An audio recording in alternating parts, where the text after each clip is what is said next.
So ito po yung plano at nais natin para kay Juana, yung mabigyan siya ng bahay at lupa. At yun yung naging usapan namin mga amigo. At masaya siya sa ganoon kung ibibigay ko daw, sabi niya sa akin. So ang nakikita ko kasi dito,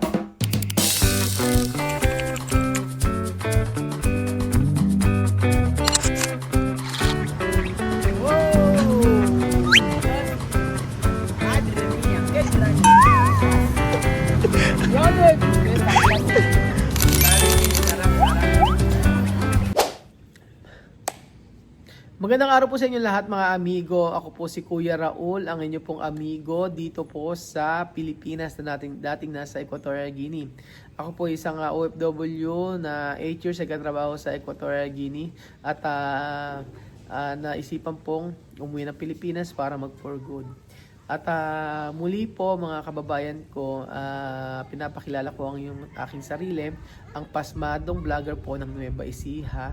At dati nagtatrabaho sa Saudi, from Saudi to Taiwan, Taiwan to UAE, at ngayon ay at nagpunta sa Equatorial Guinea na kung saan ay nakakilala ng mga kaibigang Aprikano na dinala natin dito sa Pilipinas. So hindi nagtagumpay ang ating mga nais dahil sa mga problema na ating naranasan before.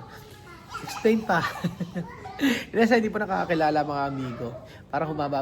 Hinihiling ko po sa inyo mga amigo ang 12 minutes o 13 minutes po na minuto para pakinggan po ang aking saloobin at kailangan ko pong gawin ito. Ito po yung kailangan kong gawin na tingin ko po ay makakabuti para po sa pamilya ni Juana at saka ni Wesley. Hindi po nakakalam, si Juana po ay ating kaibigan at napakatagal na po natin siyang nakasama. Sa Equatorial Guinea hanggang dito po sa Pilipinas ay nakasama natin si Juana at saka si Wesley. Ngunit maraming pagkakataon mga amigo na yung pagkakaibigan namin ay nagkakaroon ng hindi pagkakaunawaan minsan, lalong-lalo na nung nandun kami sa Equatorial Guinea. So, ngayon po, nakauwi na si Juana dito at saka si Wesley. At grabe ang sakripisyo ni Juana para sa kanyang anak. So, pinili niya na ihatid si Wesley dito sa Pilipinas para makapag-aral. At sa paghatid ni Juana kay Wesley dito sa Pilipinas ay grabe yung sakripisyo niya dahil iniwanan niya yung mga anak niya doon sa Gabon na kung saan ang nag-aalaga ay ang kanyang kapatid. So, hindi naman tayo nagkukulang mga amigo at talaga naman every month pinapadala natin sila ng allowance para po sa kanyang mga anak. At sa totoo lang mga amigo ay ayoko maging kawawa o hindi maging sapat yung mga pinapadala natin sa kanila, especially sa mga anak niya. So pinag-stop natin pagkatrabaho yung kanyang kapatid para po maalagaan yung kanyang mga anak doon na naiwan. Ngayon po ay maging okay naman yung buhay nila doon. Talaga naman sabi ko nga po, ay sabi nga nung Pilipino na pinagpapadala ko ng pera para kapalit ng peso ay grabe naman kabayan yung binibigay mo sa kanila. Sabi niya, alam mo ba yung pinapadala mo ay 3 o 4 na buwan na sahod ng mga lokal dito yan sa Gabon, sabi niya. Sabi ko na lang sa kanya, ayoko kasi na alam niyo yung family na kinuha natin dito, si Juana at si Wesley, ang ganda ng buhay. Pero yung mga anak ay namumuhay ng hindi okay. So yun yung ang ina-explain ko kay kabayan. So every month talaga ay nagpapadala tayo para po sa ikabubuti ng kanyang mga anak doon na naiwan. So ganito po yan mga amigo. Si Juana, maraming tatanong kung hanggang kailan po siya dito sa Pilipinas. So hanggang ngayon, syempre hindi ko tinatanong kay Juana kung anong plano niya, anong gusto niya, ano ang layunin niya, ano ang gusto niya dito sa Pilipinas, or kung kailan siya gusto mag-stay, kung ano ang plano niya, ano ang naiisip niya, ganun. So sa unang buwan niya dito, sabi niya sa akin, gusto daw niya na makapag punta sa ibang bansa, sa France o sa Spain, daling ko raw siya doon. Ngunit syempre kakulangan ng dokumento, hindi kaya at na-explain ko sa kanila yon. So, ito pa mga amigo, yung nais niya na sabi ko, ito ay sinabi niya na kung babalik daw siya doon sa, sabi niya, kung babalik daw siya doon sa Gabon ay gusto naman daw niya ng may sarili siya na masasabing tahanan. So dati pa niya nasasabi sa akin yun na kaya gusto niyang magpunta sa ibang bansa para magtrabaho. So madalit salita ay nangangarap siya magkaroon ng bahay, magkaroon siya ng tirahan, magkaroon siya ng lupa na tinatawag na para sa kanya talaga, na nakapangalan sa kanya. So, kaya ganoon na lang yung eagerness niya na makapunta sa ibang bansa, makapagtrabaho, especially sa Spain at saka sa France, sabi ganoon. Ngunit sabi ko sa kanya, hindi ganoon ka dali yung mga gusto mo kasi maraming requirements para makapunta ka doon sa bansa na yun. So, hanggang sabi ko, meron ka dapat ditong bank account, kailangan mong meron kang pinagkakakitaan, meron kang negosyo, or meron kang trabaho, yun ang sabi ko sa kanya. Yun, isang araw nag-usap kami at ang sabi ko sa kanya ganito, Joanna, nauunawaan ko yung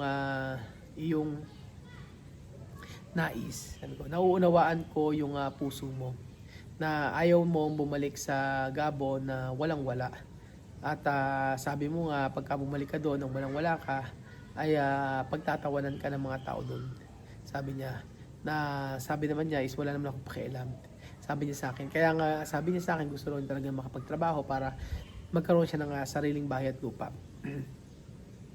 So, ayun, nag-usap kami ng masinsinan at sabi ko sa kanya ganito. Joanna, right now, napakarami nating nagastos ka ako ng pagpunta niyo rin sa Pilipinas, sabi ko sa kanya. So, hindi ko kayang ibigay yun basta-basta at biglaan, sabi ko sa kanya. Dahil marami pa akong dapat na mga bills na dapat bayaran, sabi ko sa kanya gano'n. So, sabi ko sa kanya, kung gusto mo ng bayad lupa, sabi ko ganyan, doon sa Gabon, ang kaya kong i-offer sa iyo is ganito. So, nag-usap kami ni Lenlen, nag-usap kami ng mga kaibigan ko kung ano ang bagay para pwede para sa kanya, para maging happy siya.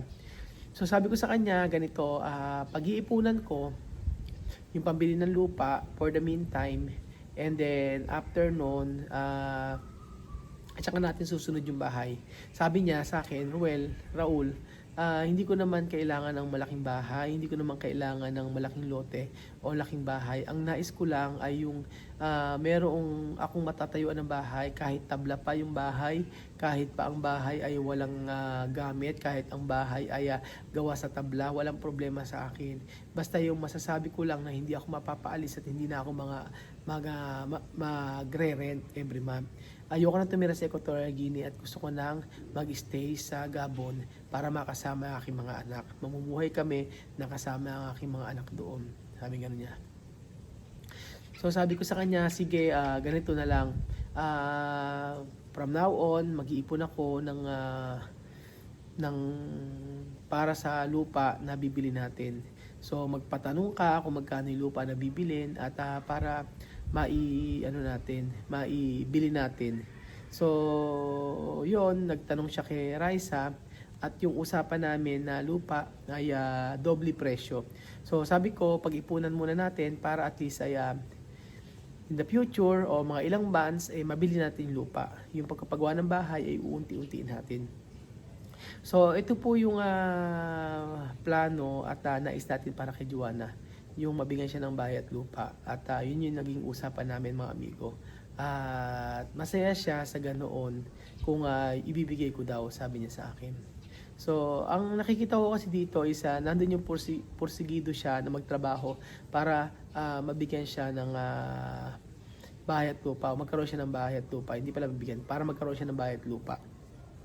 Kaya sabi ko, total naman, nandito ka sa Pilipinas, sige, pag-iipunan natin para maging okay ka na at para maging masaya ka na sa gusto mo sa buhay mo, sabi ko sa kanya. Kasi ang gusto niya, magsimpleng buhay lang daw kasama yung mga anak niya at si Wesley daw ay iwanan din sa Pilipinas kasi malaki na at si Wesley daw ay kung anong buhay daw ang gusto niya dito sa Pilipinas ay yun ang masusunod kasi syempre dito raw si West sa Pilipinas. So sabi ko, alam mo Joanna, ano man yung mga plano mo sa buhay mo bilang kaibigan mo ay susuporta ako. Sabi ko sa kanya, ang pagsuporta ko sa iyo bilang kapatid mo, bilang kaibigan mo ay talagang gagawin ko ang best ko para sa iyo at saka sa family mo. Sabi ko sa kanya ganun. So, yun, natuwa naman siya. Sabi ko, pero hindi ako magpa-promise na agad-agad maibibigay ko yun. Sabi ko, merong right time para doon.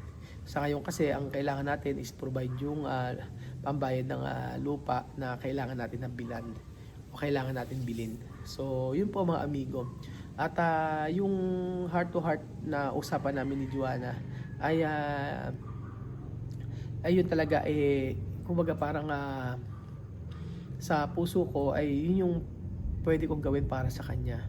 Alam niyo mga amigo, never ako nagsalita na hindi ko kaya. Promise, lagi ko kinakaya kahit na mahirap. Kasi alam ko na yung mga ganitong pinapagawa sa akin ng Lord, yung pagtulong, alam ko at the end of the day, magiging okay naman ang lahat at maipoprovide ang lahat. Kaya sabi ko pagdating sa financial, right now hindi man ma-provide agad, naniniwala ako na ang Lord ay kumikilos para sa buhay natin, lalo na kung maganda yung hangarin natin. Ganun po mga amigo. So, yun po ang nais natin para kay Joanna at kay Wesley. Ang mabigyan po sila ng bayad lupa doon sa Gabon at manirahan si Joanna doon. So, yun po yung sorpresa ko para sa inyo na pipilitin nating kayanin. At alam ko ang Lord ang magpo-provide ng lahat ng ito. Ang nais ko lang ay prayer, panalangin, nawa ay magtagumpay yung ganitong adhikain natin na pag uwi ni Joanna doon may masasabi siyang kanya at masasabi niya na mabubuhay siya na kasama yung kanyang mga anak ng masaya, simple at nandun yung kasiyahan. So ang question dito, hindi na ba sila mag-i-stay din sa Pilipinas? Alam niyo po, right now, yung kasi ang nasa isip ni Joanna at yung nasa puso niya. So for the meantime, yun po muna siguro ang nais nating gawin para sa kanya magawa yung pagbili ng lupa. So yun po mga amigo, I'm happy na in God's perfect time ay mabili ko yung lupa para kay Joanna at ipapakita ko at sasabihin ko sa inyo kung kailan yon at hopefully ay maisagawa natin ito as soon as possible. Kaya salamat po mga amigo sa pagsuporta ninyo sa akin araw-araw. Salamat po sa walang sawa nyo pong pagmamahal sa akin at sa pamilya na mga tinutulungan natin. Dahil sa inyo po napoprovide lahat yung mga pangangailangan ng mga tinutulungan natin, mga pinag-aaral natin at lahat ng mga kasama natin sa buhay. So thank you so much po mga amigo. Salamat po at pagpalain po kayo ng Panginoong Jesus sa lahat ng ginagawa nyo sa amin. Lalo na yung panonood ng videos everyday at hindi pag-skip ng ads. Kaya God bless po mga amigo. Ang lahat ng ito ay para sa kapurihan ng ating Panginoong Jesus. Salamat po at God bless.